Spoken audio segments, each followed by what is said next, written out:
Nakulogulo wakati wa King Saha ne Jose Chameleone Doctor olutalo olwabaddewo navuddeyo ne mbagamba nti terusobola kutwala nnaku bbiri nga Dr. Jose Chameleone tannaba kubanga avaayo kwanukula. Wetwogerera mu kiro ekikeesezza n'olunaku olwaleero Dr. Jose Chameleone mu ddoboozi lye bw'ati bw'ayogedde bw'ategeezezza wabula ngenda bbawa n'ensonga entuufu eyaleetedde King Saha okuvaako waya n'aliira Jose Chameleone Doctor ubuuka. Kakati King Saha bw'agamba yawandiika valuvalu ne badirisha bavubuka abo balina ebibasumbuwa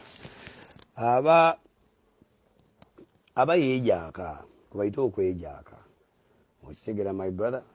So ebya bulimba boogera kunyumisa programu zaabwe ne boogera jagenda mubuze Pademani nze sibwe nyigira no mu studio singera ngako na kitawo mu studio nyigira na mutwe gwange nenziyanga ngatta ebigambo byange nembigatta kati yenna ayagala okutangazibwa ku nsonga ezo naddala nga gwe mukulu Ibra vuga emmotoka yo ogende wa Pade omubuuze wawe twatandikira ne twatandika tutya abantu balekera okutandika okwesibwa ku bintu ebitali byabwe nange n'ennyimba z'abayimbi zempulira ngamba akakayimba kalungi ofuna bulungi nisikira nga koko ekwata kwejaaka mbu simanyiza wandikira guna naye ate mulina n'okubeera abeegendereza nti abayimbi abasinga buli omu ayagala kweripa ku munne buli omu yeripa kwegenda ofuna bulungi nnyo.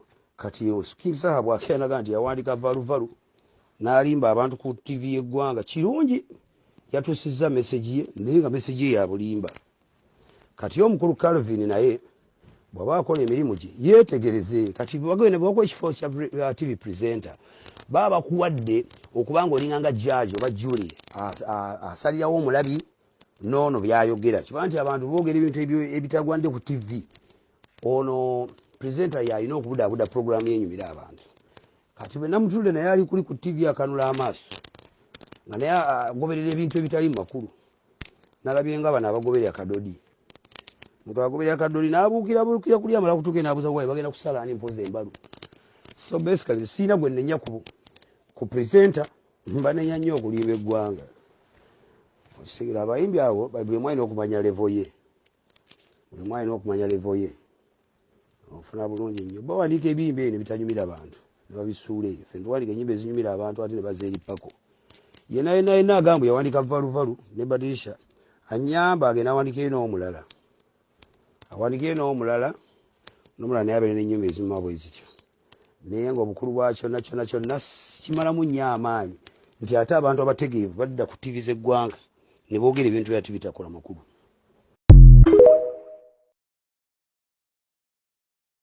Kale mbanirizaako butereevu ku mukutu Viki Exclusive gye musinzidde okubeera nga mutulaba okosako okuba nga mutuwuliriza mu bitundu byonna ebikola eggwanga Uganda n'ebweru waalyo. Mbalamusako ne mbabuuzaako ku mirimu egy'enjawulo gye mukakkalabya. Gino ebizibu eby'enjawulo Haji Miti Mulombi wa Dduwa osobola okuba nga okuba ku nnamba y'essimu eyo gy'olaba ate ebizibu ne biba nga bifuuka lufumo so nga ate alina omwana ow'okuba nga atwalibwa ku ssomero wa nursery ne primary essomero baliyita Brain Train Infant and Primary School lisangibwa Kinaawa ali wano Nateete. Osobola okuba nga okuba ku ssimu eyo bursaries 38 as of now ze zikyaliwo ze bagaba abazadde abateesobola bulungi mu bya kusasula bisale bya ssomero. Kakati olunaku olw'eggulo naze wano ne mbakolera story ne mbagamba nti King Saha avuddeyo nabanga atabuka bubi nnyo ku nsonga za Dr. Jose Chameleone okubaako ebigambo byamukonjera wano na wali ebitaamusanyudde bulungi. Era bw'atyo n'asuubiza King Saha okuvaayo okujja okwanja ensonga zonna ezamuviiriddeko okunyiiga singa Dr. Jose Chameleone aba tavuddeeyo n'amukubira essimu basobole okwogerezeganya ku ekyo ekyabadde kituusewo masekati gaabwe. But mu kusimaasima ennyo nga sinaba nakudda ku reply ya Dr. Jose Chameleone gya replyinze Saha nsobodde okutegeera kiki ekituufu ekyaleetedde bano ababiri okugugulana Chameleone okubanga awanda omuliro of course ne Jose ne King Saha okubanga atabukira eyaliko boss we. Waliwo promoter amanyiddwa nga Mero era ngono atali mu ggwanga Uganda yagenda na yogerezeganya ne King Saha ng'ayagala amutwala ebweru bayimbe. Kankasome nga bwe baakatuwadde. Promoter amanyiddwa nga Mero yabuukinga oba yarekodinga Dr. Jose Chameleone bwe baali boogerezeganya. Kati Dr. Jose Chameleone yali amugamba nti tatwala King Saha mu kuyimba mu Denmark. Chameleone nga yagamba promoter Mero kankabaddiremu. Dr. Jose Chameleone yali kodingibwa ng'ayogerezeganya ne promoter amanyiddwa nga Mero. Oyo promoter y'omu ye yayogerezeganya ne King Saha ng'ayagala kumutwala mu Denmark amutegeke ekivvulu era ayimbira abantu b'omu Denmark. Kati promoter Mero bwe yali ayogerezeganya ne Dr. Jose Chameleone, Chameleone baamulikodinga. Chameleone ng'agamba promoter nti King Saha tebamuwa sente tagendayo e Denmark. Kati mukuta ebintu mu kurikodinga Dr. Jose Chameleone ng'ayogera ebintu bino, promoter Mero yaddira ebigambo byennyini bya recordinze Jose Chameleone ate n'abisindika mu inbox ya King Saha. Kati King Saha ajjawulira nti ate Dr. Jose Chameleone mu ddoboozi lye yagamba promoter eyali amaze n'okumuwaako deposit ng'amugamba tatwala King Saha Denmark. Olutalo we lutandikira. Saha kwe kukiraba nti omusajja King Saha, omusajja Chameleone muzibu, amuliddemu olukwe, ali mu mukonjera mu bizinensi ye ku ssente we ziva. Era olutalo olwa King Saha omuliro ne gukwata ku embassy eya Denmark. So Saha obusungu bwe bwali mu kwolesa olwaleero abujjira ddala ku mulimo gwe gwakola. But Jose Chameleone avuddeyo olunaku olwaleero mu kiro ekikeesezza leero ng'ali ne Ibra K Mukasa currently tali mu ggwanga Uganda. Munnamawulire oyo yafulumamu era nga emirimu gye kati agikwasaganyiza bweru wa ggwanga. So yakubidde Dr. Jose Chameleone essimu era Chameleone n'agenda maaso n'okuwa endowooza ye ku bigambo by'omukulu King Saha byabadde amaze okuba nga afulumya mu kiseera ekyo.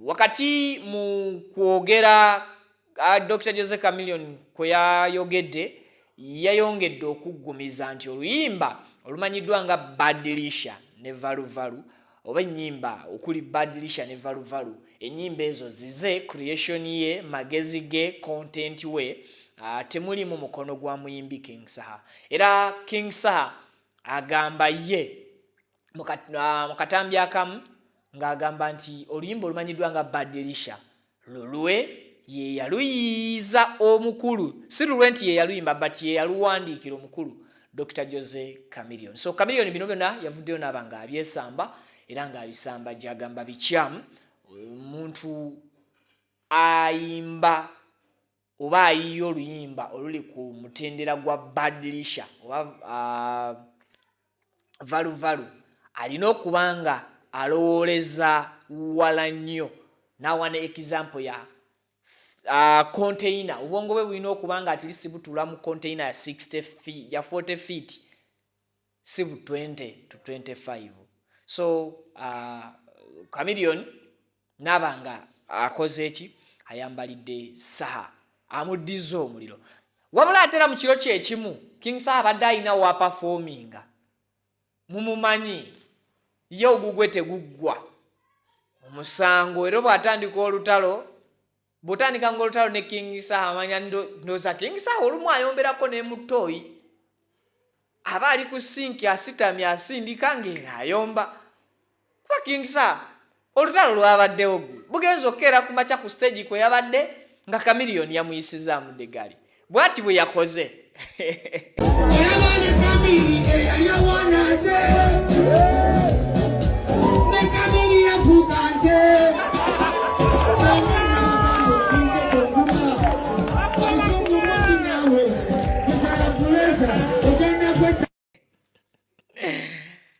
ya kakati King Saha nze kyenyinza okugamba nti music industry ebbanga lyemugibaddemu mwenkimanyi bulungi nti enkwe okwejjonkera obutaagaliza nefutwa n'okweroga byebifumbekeddemu era byebijjudde but engeri gye muhandolinga obusungu Jokeze Chameleone abantu bangi bazze nga bamupiininga ku bintu bingi ebituufu byakola n'ebirala ebiba bibuusabuusibwa nti yabikoze oba si yabikoze.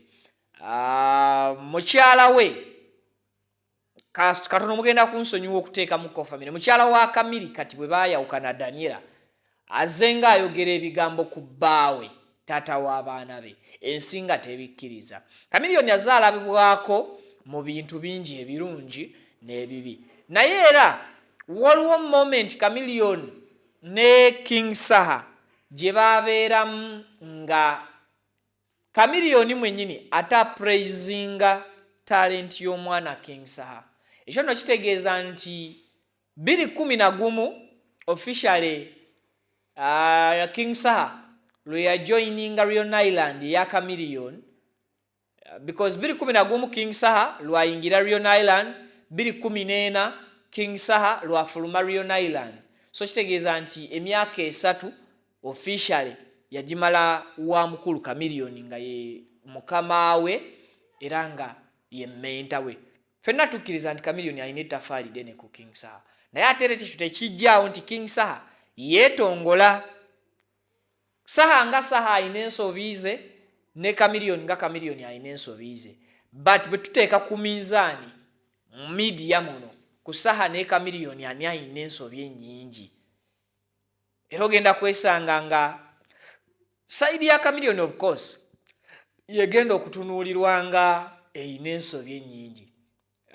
Side ya King Saha ebiseera ebisinga nayo etunuulirwa ensobi zeekola but still King Saha buli muntu gwavaayo kuwataakinga bwe baddamu ne bazza akatambi emabega bakizuula nti Saha omuntu oyo gwaba ataakinze waliwo misunderstandings ezaaliwo era ne zivaayo ne zaanikibwa ne zitegerekeka ngerawo ekitaasobodde kutwala yadde ennaku 2 ffenna ne tuba nga tumaze okutegeera nti King Saha ekyamugye mu mbeera okutabukira Chameleone gwabadde mulimu ng'ate Chameleone yabadde agusuuza Saha which is not good ku muntu gwa mentalinga ku muntu gw'ogamba nti alina talent ku muntu gw'ogamba nti ayimba bulungi. And mu reply ya Chameleone kyesayagadde is okomparinga obwongo bw'abalala nti obwa okuyimba oluyimba nga valuvalu weetaaga okubeera nga olina obwongo bwa 40 feet. I think ekyo kibadde tekyetaagisa kaayise mbuyise naye Saha ndowooza ne leero ku makya ayina kyakoze eri Chameleone kuba Saha si ye muntu gw'asirikira ekintu ng'olina kye wamukoze. Eva ali awo ye Gerard w'abalala abatiitiizi. Eva ayogera teyeetiiririra era bw'oyingira olutalo ne Saha expectinga nti Saha ne bw'aba alya nga atudde mu restaurant gwayita weita okumuleetera ebyokulya asooka kumunyumiza ku buzibu bwo. Akasajja ka Chameleone ako kakakola wekale yaye kandeetere emmere. King Saha kyemmanyi ne bw'aba avuga ku kkubo ng'ayomba n'ababooda oisaawa za kaakati abavuma Chameleone ye muntu asobola okukwata n'akuvuma oba n'akulabisa mpaka lw'ovaayo ne mwesootinga but otherwise Saha muyimbi mulungi at the end of the day kyo tujja kitunuulira. Dr. Jose Chameleone muyimbi mulungi n'empisa ze era abantu bajja kitunuulira. Ebbanga eddene Chameleone yakoze ebintu bingi naye abantu bagamba waayo akasajja kalina endongo. Ekyo nno abayimbi abasinga balina nnyo okukikolerera nti Chameleone singa teyalina ndongo ku bintu byakoze mu music industry mu ggwanga, abantu baali badde bamuvaamu dda bakatharini kusasira abantu babasuula. Tujjukira ba Big Eye, abantu baali babasuula. Tulabyeko wano abantu bangi olw'ebikolwa byabwe n'enneeyisa yaabwe eri society oba community nga baabata. Naye Chameleone buli wakola ekintu, wakola ensobe, abantu baga akasajja twali kakyaye naye kayina endongo ne bakasonyiwa. Akasajja twali kazize naye kayina endongo teyeewalwa era ne bamuta. So you may find nti oyina okukola ennyo kuba kati life ya Chameleone oba lifestyle ya Chameleone abantu bonna balina kugiyigamu ekintu eki nti musajja akoze ebitasobola kuleetera abantu kumukyawa 100 ku kinnaakyo. Chameleone ne tunagamba tumukyawe tusobola okuba basatu ffenna ne tukivaano nga tukkiriziganyizza nti tukyawe Chameleone. Ate wayitawo ennaku 2 abasatu abatudde nga ate mwenna muganda akasajja tukakyayira eki kabiye sine kayina endongo. So ye Chameleone ekitali ku bayimbi balala. Ate ne saha nga saha abantu ne baba kumukyawa leero saha alina endongo agikoleredde. Industry tagirimu lwa kisa agirimu lwa nsonga nti agikola ki nti agirimu. So byebyo byensobola okuba nga mbagamba mu kiseera kino. Tusinkane mu updates endala nyingi. Mweraba. A'udhu billahi minash shaitani rajim. Bismillahir rahmanir rahim. Alhamdulillah rabbil alamin. Nze Ajimiti omusomi w'ekitabo era omusomi w'edduwa. Nkosa kyoto kino, ekyoto kino kiba kitagombolola. Lwaleero ku kyoto kuno kunyambira abantu bange. Buli muntu yenna alina ekizibu kye ojja ku kyoto kino n'osula akabani ne nkusabira. Buli alina ekizibu naddala mu abali e Bulaaya nompereza amannya.